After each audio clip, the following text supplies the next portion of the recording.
The wind howled through the peaks of the Rocky Mountains, sending a chill down the spine of anyone brave enough to venture into Estes Park, Colorado. The Stanley Hotel stood against the backdrop of snow-capped mountains, its grand facade a stark contrast to the wild and untamed landscape that surrounded it.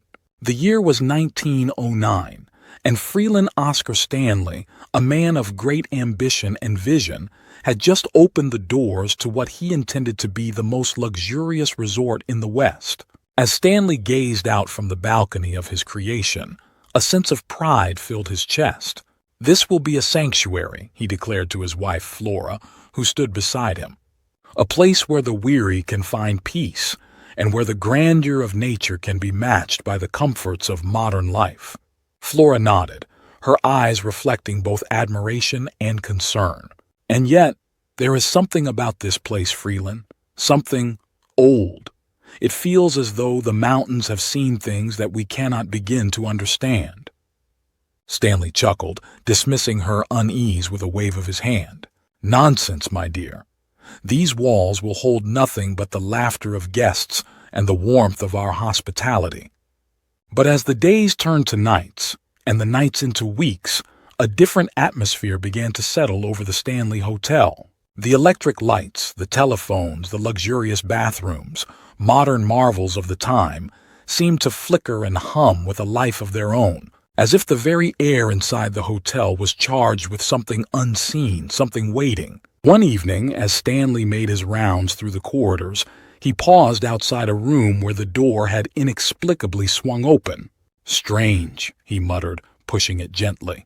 The hinges creaked like an old man's sigh. Inside, the room was dark, save for the faint glow of the setting sun filtering through the curtains. Stanley stepped inside, drawn by an inexplicable pull. The air was thick, heavy, and as he reached for the light switch, a voice, barely more than a whisper, echoed through the room. "Welcome home." Stanley froze, his heart pounding. "Who's there?" he demanded, his voice trembling.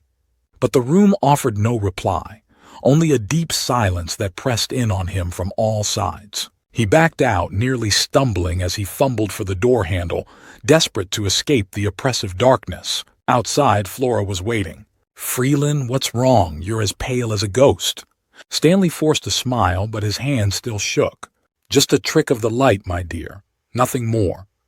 Yet, in the pit of his stomach, he knew that something had awakened within the walls of the Stanley Hotel, something that had been waiting, lurking, ever since the first brick was laid. And though he tried to ignore it, the sense of being watched, of not being alone, would only grow stronger with each passing night. "Do you hear it?" Flora asked one night as they lay in bed, the wind outside whispering secrets through the cracks in the windows. "Hear what?" Stanley replied, his voice weary. "The piano, playing by itself." Stanley's blood ran cold. "That's impossible," he whispered. But as he listened, he too heard the soft, haunting melody drifting through the hallways, a melody that seemed to come from nowhere and everywhere at once. And so, the Stanley Hotel began to build its reputation, not just as a place of luxury and comfort, but as a place where the past never truly died, where the spirits of the land and those who had come before lingered in the shadows, waiting for the night to fall. It was a cold September evening in 1974 when Stephen King and his wife, Tabitha, found themselves driving through the winding roads of Estes Park, Colorado. The Rockies loomed large and dark around them, and as the first flakes of snow began to fall, King realized they needed to find a place to stay before the storm grew worse. The town was small, almost deserted, and their options were limited. As they crested a hill, the Stanley Hotel appeared like a mirage, its white facade glowing faintly in the twilight, standing proud against the darkening sky. The hotel was almost entirely empty, preparing to close for the winter. Inside, the halls were silent, the only sound their footsteps echoing off the walls as they were shown to room 217. Tabitha settled into bed early, but King was restless. There was something about the hotel that unsettled him, something he couldn't quite put his finger on. He wandered the empty corridors, feeling as though the walls themselves were watching him, breathing with a life of their own. In the bar, he encountered a man, or at least what appeared to be a man. "Evening," the bartender greeted him, sliding a drink across the counter. His voice was smooth, almost too smooth, like silk over glass. King nodded, taking the glass but hesitating before drinking. "Quiet night," he remarked, trying to shake off the growing unease. The bartender smiled, though it didn't reach his eyes. "It's the quiet ones you have to watch out for. This place has a way of getting to people." King felt a shiver run down his spine, but he forced a laugh. "I'm just passing through. Nothing here can get to me." The bartender's smile widened, his teeth unnaturally white. "We'll see about that." King returned to room 217, the encounter still gnawing at his mind. As he lay in bed, the silence of the hotel pressed down on him like a weight. The darkness seemed thicker than usual, more oppressive. He could hear Tabitha's steady breathing beside him, but it was little comfort. Something wasn't right. His eyes grew heavy, and he began to drift into a fitful sleep. But then, in the depths of the night, a nightmare seized him, vivid and terrifying. He saw his young son, running through the endless corridors of the hotel, looking back over his shoulder with eyes wide in terror. Behind him, something dark and malevolent pursued, a coiled fire hose moving with a life of its own, ready to strike. King woke with a start, his heart pounding in his chest, sweat drenching the sheets. The image of his son's terrified face burned into his mind, the nightmare lingering like a dark cloud. "Freeland?" Tabitha's sleepy voice broke through the fog of fear. She turned to him, concern etched on her face. "Are you okay?" King swallowed hard, trying to steady his breath. "Just a bad dream," he whispered, though he knew it was more than that. The hotel had whispered something to him, shown him a glimpse of the darkness that lurked within its walls. He got up, moving to the small desk by the window, and in the dim light he began to write. The words poured out of him, the story taking shape almost by itself. The Stanley Hotel had given him a gift, a terrifying, chilling gift. The next morning, as they prepared to leave, King took one last look at room 217. The door stood open as if waiting for its next guest, its next victim. He couldn't shake the feeling that something was watching him, something that would remain long after he had gone. And it did. The story he wrote became The Shining, a tale of madness, isolation, and supernatural horror that would haunt readers for generations. Room 217 would forever be etched in his mind, and in the minds of all who dared to enter the Stanley Hotel. As King and Tabitha drove away, the storm began to lift, but the dark presence of the hotel lingered in King's thoughts. He had come to the Stanley as a guest, but he left as something more, a man touched by the shadows that lurked within those grand haunted walls. The Stanley Hotel's haunted history began long before it became synonymous with Stephen King's The Shining. From its earliest days, tales of paranormal activity circulated among the staff and guests, creating an atmosphere thick with mystery and fear. But no story is more infamous than the explosion of 1911, a tragic event that forever marked room 217 as a focal point of the hotel's ghostly lore. The beginning of the hauntings. In the early years, as the hotel settled into its grand surroundings,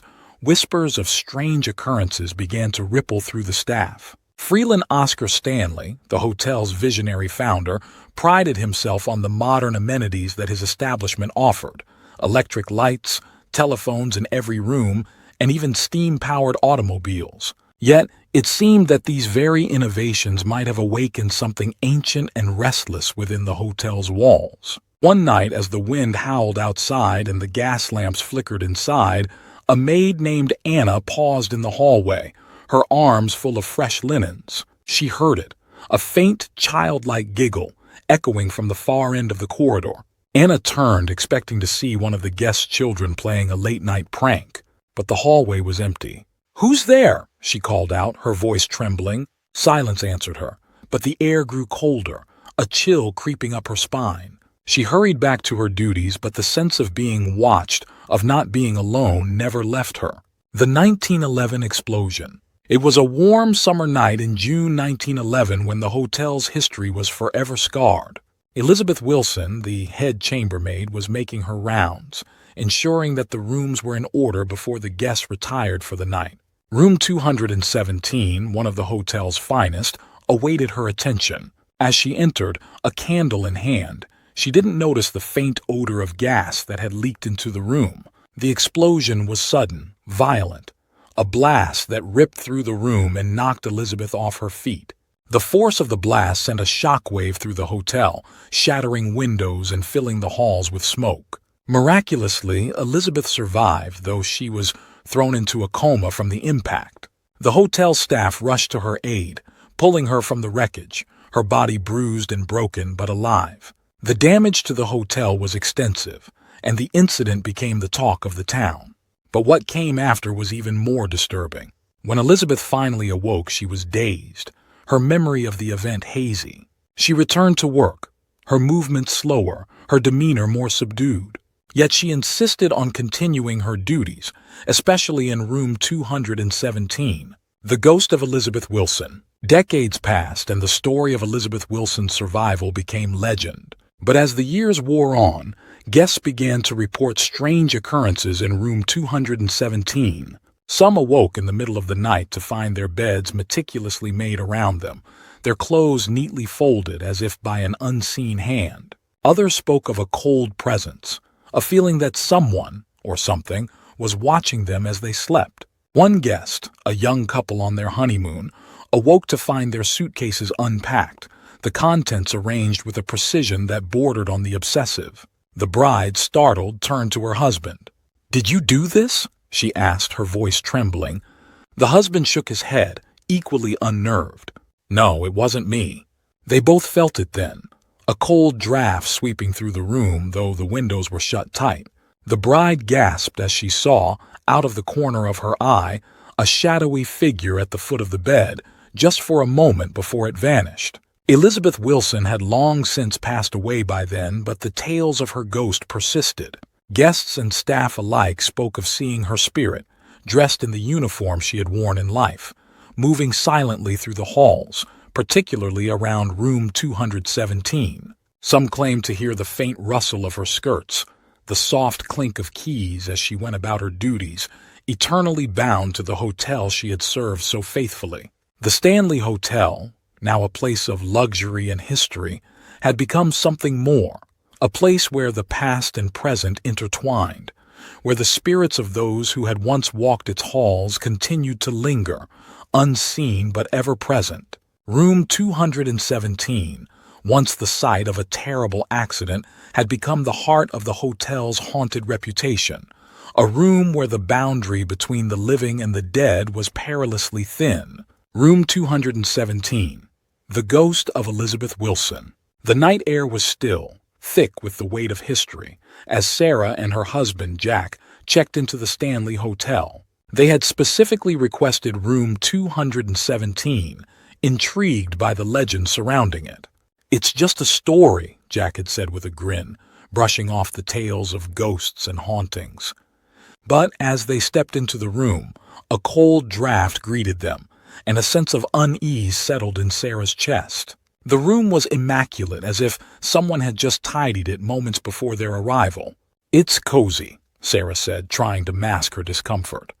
But as the night wore on, that feeling of being watched grew stronger. Around midnight, they were both jolted awake by a loud thud. "Did you hear that?" Sarah whispered, her voice trembling.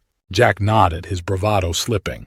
"Probably just the wind," he said, though his voice lacked conviction. In the dim light, they saw something that made their blood run cold. The closet door, which had been firmly shut, was now slightly ajar. Their suitcases, which they had left untouched, were now open, the contents neatly arranged and folded. Sarah's breath caught in her throat. "Jack, did you—" Jack shook his head, eyes wide with fear. "No, I didn't." The temperature in the room plummeted, and they both felt a presence, an unseen force, calmly observing them. The bed covers, which had been thrown back in haste, were now pulled up, perfectly straight. "It's her," Sarah whispered, her voice barely audible. "Elizabeth Wilson." The legend was true, they realized. Elizabeth, The faithful chambermaid, who had survived a terrible explosion in this very room, continued her duties even in death. The ghostly presence of Elizabeth Wilson wasn't malevolent, but it was undeniably real, a spirit bound to room 217, tidying up for the living as she had done in life. Room 401, the ghost thief. Room 401 was notorious among the staff and guests alike. Known as the home of the ghost thief, it was a place where personal belongings seemed to vanish into thin air, only to reappear in the strangest of places. Tom, a frequent guest at the Stanley, had heard the stories but didn't believe in such nonsense until he spent a night in room 401. After a long day of hiking, he placed his watch and wallet on the nightstand and collapsed into bed. The room was eerily quiet, the kind of silence that presses on your eardrums, making every creak of the floorboards seem magnified. Sometime in the middle of the night, Tom awoke with a start. The room felt wrong, like someone had been there. He reached for his watch, but his hand found only empty space. Sitting up, he flicked on the light. The watch, the wallet, they were gone. Impossible, he muttered, searching the room frantically. He checked under the bed, in the drawers, even in his suitcase, but there was no sign of them. Frustrated, he sat back on the bed, running his hands through his hair. But then he noticed something out of the corner of his eye. On the dresser, far across the room, sat his watch and wallet, neatly arranged as if placed there deliberately. His heart pounded in his chest as he slowly approached, reaching out with trembling hands. The air around him grew colder and he felt a presence, a mischievous, almost playful energy. "Who's there?" he demanded, his voice shaking. The room gave no answer, but as he stood there, he heard a faint, almost imperceptible chuckle. It was the ghost thief, playing its games, toying with the living for its own amusement. The fourth floor, laughter of ghostly children. The fourth floor of the Stanley Hotel was a place where the veil between the living and the dead seemed particularly thin. The staff knew the stories well, how the sounds of children's laughter echoed through the halls late at night, though no children were ever seen. One evening, as the hotel settled into the quiet of night, a new employee named Alice was tasked with delivering extra blankets to the guests staying on the fourth floor. As she walked the long corridor, she heard it, soft giggles like children playing hide and seek. "Hello?" she called out, her voice wavering. The laughter continued, moving from one end of the hall to the other, but no footsteps accompanied it. She quickened her pace, her heart racing, when suddenly the lights flickered and the temperature dropped. She stopped, frozen in place, as she saw tiny footprints appear in the dust on the floor, leading right past her.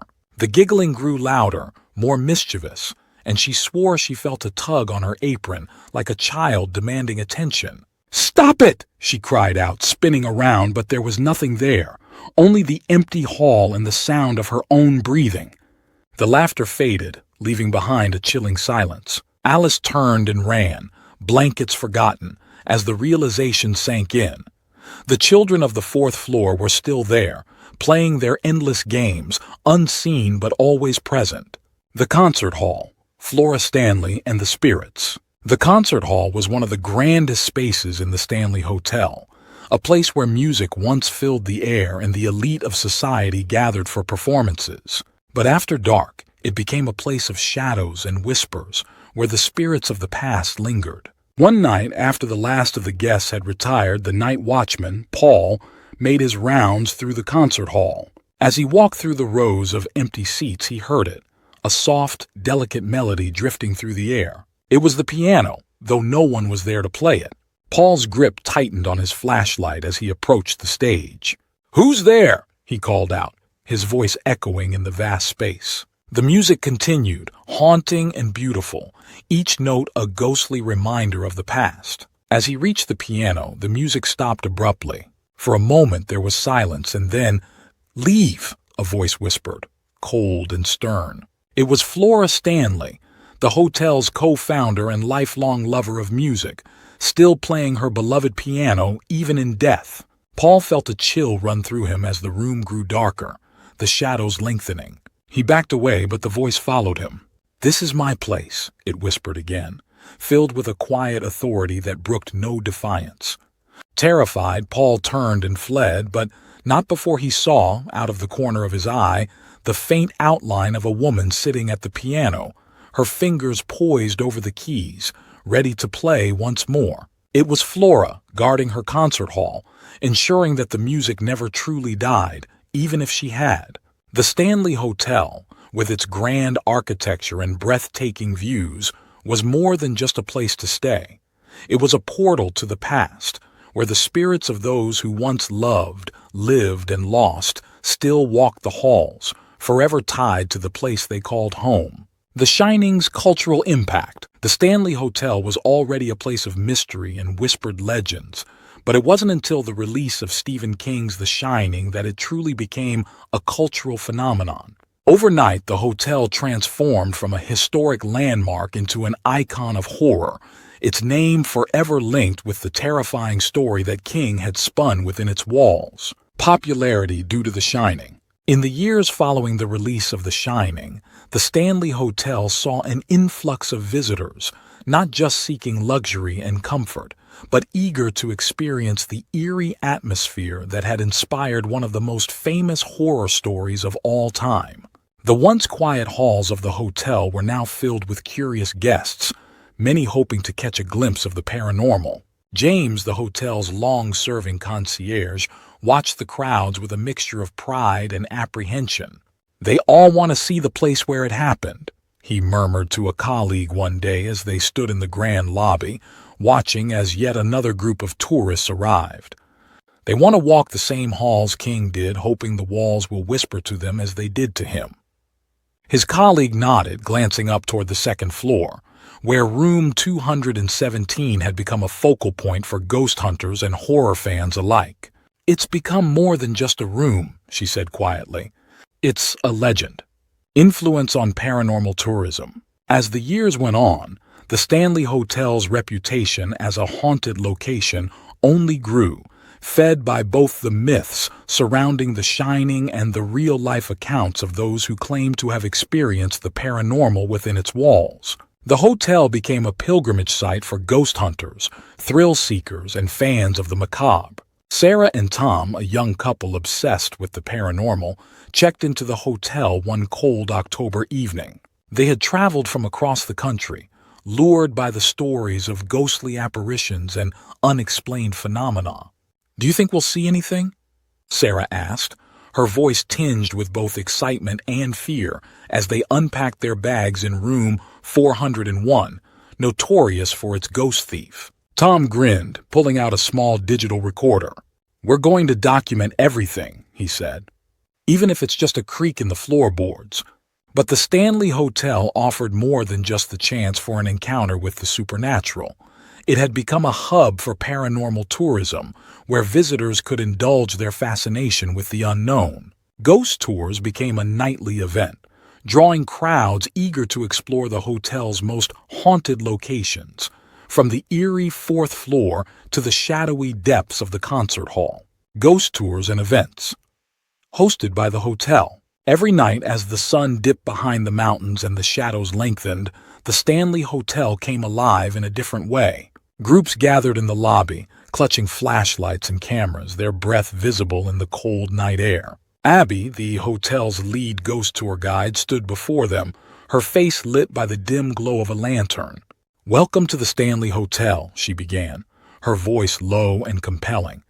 "Tonight, we'll walk the same halls that inspired Stephen King, and perhaps if we're lucky, we'll encounter some of the spirits that still call this place home." The tour wove through the darkened corridors, Abby leading the way as she recounted the hotel's haunted history. "In this very room," she whispered as they entered the concert hall, "guests have reported hearing Flora Stanley's piano playing, though no one is there. And if you listen closely, you might just hear it too." The guests exchanged nervous glances, straining their ears for the faintest note. The atmosphere was thick with anticipation, every creak of the old wood floors sending shivers down their spines.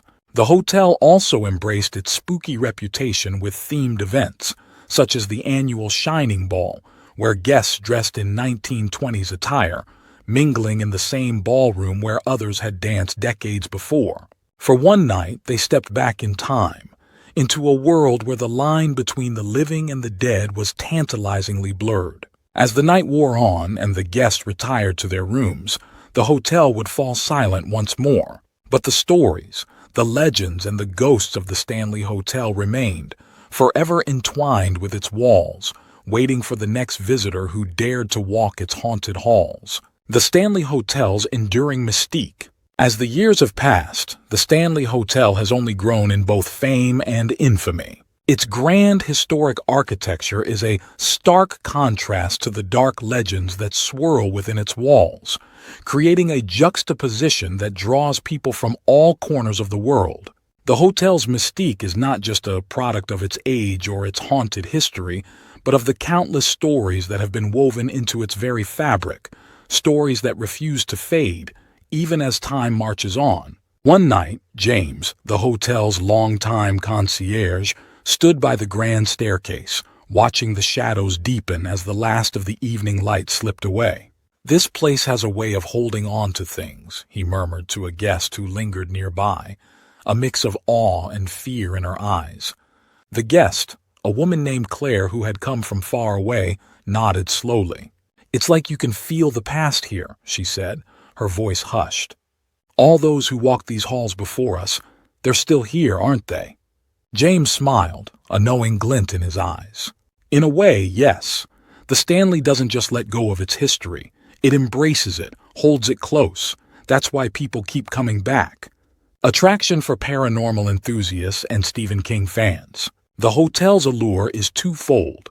For some, it's the chance to connect with the supernatural, to walk the same halls where ghostly figures have been seen and eerie sounds heard. For others, it's the draw of The Shining, the desire to experience firsthand the setting that inspired one of the greatest horror stories ever told. As another group of guests gathered in the lobby for the nightly ghost tour, Abby, the tour guide, looked over them with a wry smile. "Are you here for the ghosts or for Stephen King?" she asked, her voice echoing slightly in the cavernous space. A few laughed nervously, but one man stepped forward, his eyes serious. "Both," he said. "I read The Shining when I was a teenager, and it terrified me. I've always wondered what it would be like to actually be here, to see the place that inspired it." Abby nodded, her expression softening. "You're not alone in that," she replied. "King might have put this place on the map for many, but the Stanley's history and its spirits run much deeper." As they moved through the hotel, passing by room 217, the group grew quieter, more contemplative. The atmosphere was thick with anticipation, with the unspoken understanding that they were treading on the edges of something ancient, something that existed just beyond the reach of the living. When the tour ended and the guests retired to their rooms, the Stanley Hotel returned to its nocturnal state, a place of quiet, of shadows, and of whispers. For some, it was a place of terror, for others, of fascination. But for all who entered its doors, the Stanley Hotel left a mark, a lingering sense that they had touched something otherworldly, something that would stay with them long after they had gone. The hotel's enduring mystique lies not just in its ghosts or its connection to Stephen King, but in its ability to make everyone who walks through its halls feel like they are part of a story, one that is still being written in the silence of the night.